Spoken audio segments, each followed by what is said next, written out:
दोस्तों पिछले कुछ टाइम में स्टॉक मार्केट ने एक अच्छी खासी रिटर्न्स आपको जनरेट करके दी है। अगर आप देखेंगे 1-1.5 महीने में ही स्टॉक मार्केट में 15% तक की आपको गेन्स देखने को मिले।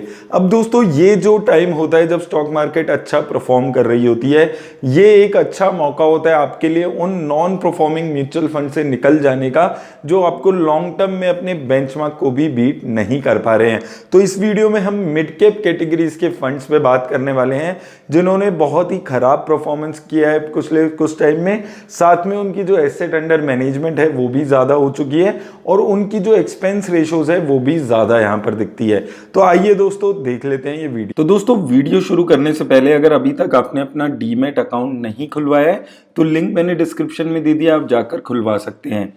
सबसे पहला फंड दोस्तों जिस पे हम बात करने वाले हैं वो है एचडीएफसी का मिड कैप अपॉर्चुनिटीज फंड। यहाँ पर मैं इसकी 3 साल की रोलिंग रिटर्न्स को कंपेयर कर रहा हूँ इसके बेंचमार्क इंडेक्स से। तो यहाँ पर दोस्तों आप देखेंगे कि अगर हम 2019 से 2022 अप्रैल की रिटर्न्स देखते हैं तो यहाँ पर आप देख सकते हैं कि इस फंड ने 19% के आसपास की रिटर्न दी है और इसके इंडेक्स ने, इसके बेंचमार्क ने 22% के आसपास की। थोड़ा पीछे चलते हैं हम 2021 अप्रैल की तरफ चलते हैं, यहां पर भी आप देखेंगे तो ये अंडर परफॉर्मेंस जारी थी। वहां पर भी इसका जो बेंचमार्क था वो ज्यादा रिटर्न दे रहा था इस फंड के कंपैरिजन में। इस फंड ने रिटर्न दी थी 10.35% के आसपास, इसके बेंचमार्क इंडेक्स ने 11% के आसपास।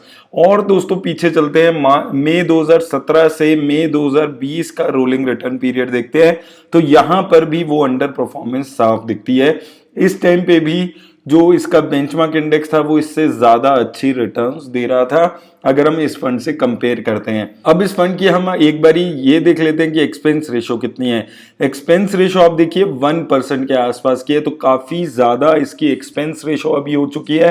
1% की एक्सपेंस रेशो दोस्तों आज के सिनेरियो में एक बहुत ही ज्यादा हायर साइड की एक्सपेंस रेशो मानी जाती है। वहीं अगर आप एसेट अंडर मैनेजमेंट की बात करें तो सिंस जो एचडीएफसी म्यूचुअल फंड हाउस है ये काफी पुराना म्यूचुअल फंड हाउस है और इसके साथ बहुत सारे लोग ट्रस्ट करते हैं, तो एसेट अंडर मैनेजमेंट इसका 30,000 करोड़ से ज्यादा का हो चुका है जो कि एक बहुत ही हायर साइड पे है। तो एसेट अंडर मैनेजमेंट भी ज्यादा है, एक्सपेंस रेशो भी ज्यादा है और परफॉर्मेंस भी इसकी बेंचमार्क से बहुत खराब दिखती है। तो ये फंड एक बहुत अच्छा कैंडिडेट हो जाता है एग्जिट करने के लिए। काफी नॉन परफॉर्मिंग फंड ये इस वक्त चल रहा है। दूसरा फंड भी दोस्तों एक बहुत बड़े म्यूचुअल फंड हाउस का मैं लेकर आया हूं, ICICI Pru mid cap fund. ये फंड भी एक बहुत ही ज्यादा अंडर परफॉर्मेंस के साथ चल रहा है और बहुत ही लंबे टाइम से अंडर परफॉर्मेंस इस फंड में दिख रही है। अगर आप यहां पर देखेंगे दोस्तों, अगर रिसेंटली देखते हैं तो इसने 20% के आसपास के रिटर्न दिए, वहीं इसके बेंचमार्क ने 22% के आसपास की रिटर्न। चलो थोड़ा और पीछे हम लोग चल के देखते हैं। एक साल पहले अगर आप देखेंगे तो एक साल पहले आप देख सकते हैं लगभग 7.5% की रिटर्न इस फंड ने दी थी और इसके जो बेंचमार्क था उसने 9.5% की। और पीछे अगर दोस्तों आप चलते हैं तो यहां पर भी यही चीज देखने को मिलती है कि इस फंड ने लगातार अपना जो बेंचमार्क इंडेक्स है उससे खराब रिटर्न्स दी है और एक कंसिस्टेंट अंडर परफॉर्मेंस यहां पर इस फंड में भी देखने को मिल रही है। तो इस फंड में भी आप देख सकते हैं कि बहुत खराब परफॉर्मेंस है और लॉन्ग टर्म की परफॉर्मेंस है। देखिए मैं हमेशा आपको बोलते हुए चल रहा हूं कि अगर कोई फंड 6 महीने साल भर तक भी परफॉर्म नहीं कर रहा तो कोई दिक्कत वाली बात नहीं है, क्योंकि सारे फंड एक दिन परफॉर्म नहीं करते। लेकिन अगर कोई फंड बहुत ही लंबे टाइम तक परफॉर्म नहीं कर रहा है तो ये बेटर है कि आप समय रहते ऐसे फंड से एग्जिट कर लें जब वो फंड आपको अच्छी रिटर्न्स दे रहा हो, आप प्रॉफिट में जब उस फंड्स में दिख रहे हो। अब अगर हम इस फंड की यहां पर एक बात करें तो इसकी एक्सपेंस रेशो अगर आप देखेंगे 1.11% के आसपास की यहां पर इसकी एक्सपेंस रेशो है। तो एक्सपेंस रेशो इस फंड की भी बहुत ज्यादा हायर साइड पे यहां पर दिखती है।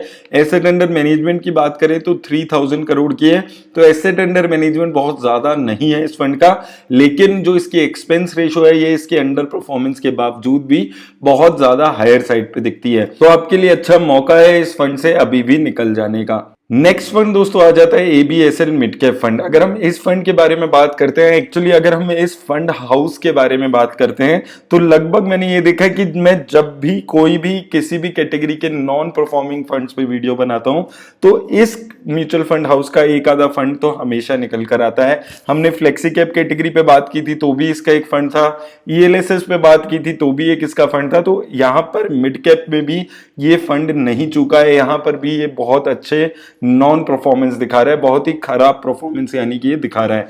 यहाँ पर आप देखेंगे, अगर आप अप्रैल में देखेंगे, अप्रैल 19 से अप्रैल 22 की रिटर्न्स, यहाँ पर अंडर परफॉर्मेंस देखने को मिलती है। बेंचमार्क 22% के रिटर्न, इस फंड ने 18.5% के रिटर्न।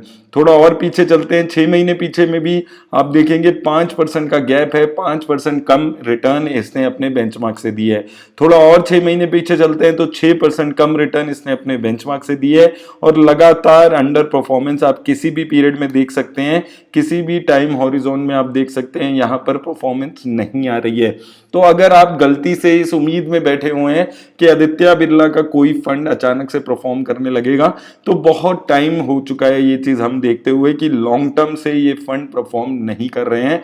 तो मुझे लगता है आपको यहां पर इन फंड से निकलने का डिसीजन बहुत ही जल्द यहां पर लेना चाहिए। इसकी अगर हम एक्सपेंस रेशो पे बात करते हैं तो आप देख सकते हैं, देखिए सबसे खराब बात क्या होती है कि फंड आपका परफॉर्म नहीं कर रहा है और आपकी एक्सपेंस रेशो इतनी ज्यादा है। 1.21% की एक्सपेंस रेशो यहां पर चार्ज की जा रही है इन्वेस्टर से। परफॉर्मेंस फंड का लगातार अंडर परफॉर्मेंस देखने को मिलता है, उसके बावजूद भी expense ratio 1.21%। Asset under management, अब बहुत कम इन्वेस्टर्स रह गए हैं जो यहां पर फंसे हुए हैं। 3000 करोड़ के आसपास पैसा इन्वेस्टर्स का यहां पर लगा हुआ है। तो मुझे उम्मीद है कि धीरे धीरे करके यहां पर 100-200 करोड़ के आसपास इसका एसेट अंडर मैनेजमेंट अगले 6 महीने में आ जाएगा, अगर आप इस वीडियो को ज्यादा से ज्यादा शेयर करेंगे। आखिरी जो फंड है वो आ जाता है दोस्तों DSP mid cap fund. DSP mid cap fund में भी वही चीजें देखने को मिल रही है जो अभी तक सारे फंड्स में देखने को मिली है। हालांकि यहां पर देखने को क्या मिल रहा है कि पहले ये फंड परफॉर्म कर रहा था, अपने बेंचमार्क को बीट करते हुए आ रहा था, लेकिन रिसेंट में पिछले 6-8 महीने से जो इसकी 3 साल की रोलिंग रिटर्न है वो काफी खराब हो चुकी है। तो अगर आप इसमें बने हुए हैं तो आप थोड़ा बहुत पेशेंस अगर रखना चाहते हैं तो इस फंड में दे सकते हैं फिर भी 5-6 महीने, क्योंकि अभी तक हमने जो 3 फंड्स डिस्कस किए, एचडीएफसी, आईसीआई और आदित्य बिरला, ये हमने देखा है किसी भी पीरियड में, पिछले 3 सालों की रोलिंग रिटर्न हम देख रहे हैं अलग अलग पीरियड में, किसी भी पीरियड में परफॉर्मेंस नहीं थी, किसी भी पीरियड में बेंचमार्क से ज्यादा की रिटर्न नहीं थी। तो ऐसे फंड से तो आपको बिना कुछ ज्यादा सोचे निकल जाना चाहिए। लेकिन डीएसपी मिड कैप में अगर आप थोड़ा बहुत पेशेंस रखना चाहते हैं तो आप यहां पर टिके रह सकते हैं। लेकिन अगर आप बुक भी करना चाहते हैं तो आप देख सकते हैं पिछले 6 महीने में, साल भर में ये अपने जो 3 साल की रोलिंग रिटर्न है उसमें बेंचमार्क को बीट नहीं कर पा रहे हैं। अगर आप एक्सपेंस रेशो की बात करें तो 0.8% के आसपास की है। एसेट अंडर मैनेजमेंट दोस्तों इसका भी बहुत हायर साइड पे यहां पर दिखता है, 13,000 करोड़ के आसपास। तो दोस्तों किसी भी फंड को चूज करने से पहले आपको ये चीजें देखनी बहुत जरूरी है, expense ratio, asset under management और लॉन्ग टर्म में उसकी परफॉर्मेंस क्या बेंचमार्क को बीट करके आ रही है या नहीं आ रही है। ये कुछ एग्जांपल्स थे जो मेरे को लगा आप लोगों से शेयर करने चाहिए।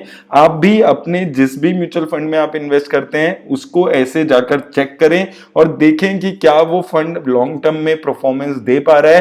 परफॉर्मेंस देने का मतलब है साफ साफ आप उसको बेंचमार्क से कंपेयर करें। लेकिन दोस्तों किसी भी फंड में इन्वेस्ट और उस फंड से निकलने से पहले अपने फाइनेंशियल एडवाइजर से आप जरूर बात कर लें और उस हिसाब से ही अपना डिसीजन लें। मेरी तरफ से आज बस दोस्तों इतना ही, धन्यवाद।